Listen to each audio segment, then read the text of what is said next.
Take a break from your busy schedule and join Harold Sala for Guidelines for Living. Have you ever found yourself in a situation where you really wanted to do something, and you were quite certain that if you did it, nobody would ever know about it? There is one catch. You know that you shouldn't do it. It is against your better judgment, and deep within your heart, you feel like, no, this is not right. Then you think, well, nobody will know, and besides, just this one time won't count. That is the predicament and trap of temptation. It is a dilemma as old as the human race itself.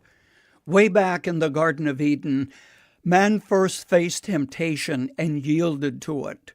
From that day to the present, men and women, teens and children, have battled temptation. It comes in all sizes and varieties. There are as many different kinds of temptations as there are human predicaments. When you're tempted to do something that you know is not right, what do? How do you face the problem?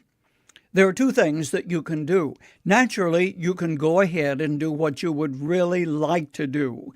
Yield to temptation. But this causes some mental gyrations so you can convince your conscience that it's right. To yourself you say, well, everybody is doing it. Why shouldn't I? You can tell yourself, if God put that desire in your body, then it should be gratified. You can say, this time is okay, but I won't ever do it again after this. You can put your mind on the present and try not to think of the devastating consequences, or you can convince yourself, I'm too smart to get caught, I will get away with it. It really takes no strength to yield to temptation. It happens every day. But the second avenue to the problem of temptation is the one that leads in the opposite direction. Frankly, the path leading away from temptation is not a very broad one. It has a lot of growth that camouflages it.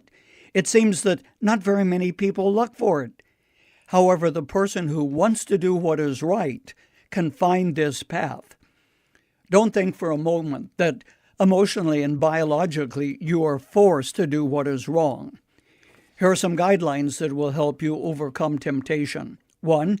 Face today's temptation today, not tomorrow.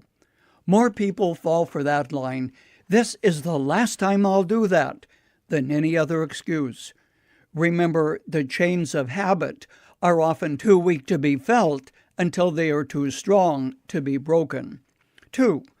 Always remember that someone else has faced your temptation and overcome it. You can too, if you make up your mind to do so. It takes far more character to say no than to go ahead and yield and find excuses. 3. This is the guideline that really counts. Ask God for His strength to overcome the temptation that confronts you. Perhaps you're thinking, does God really care about my life?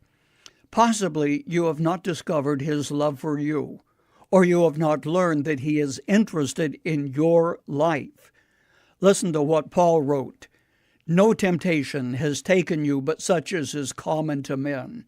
But God is faithful, who will not allow you to be tempted above that you are able to bear it or cope with it. Here God tells us it's no sin to be tempted. The sin comes when we yield to it. When a person is tempted, he feels pretty much alone, but God plus you makes a majority. One last thought, do right and you will never go wrong.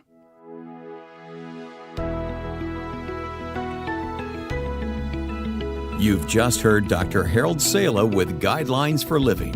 If you'd like to listen to the program again, download a copy, subscribe to our devotional, or view other resources, visit guidelines.org.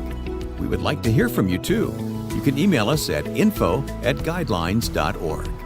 Thanks for listening, and we invite you to join us again for the next edition of Guidelines.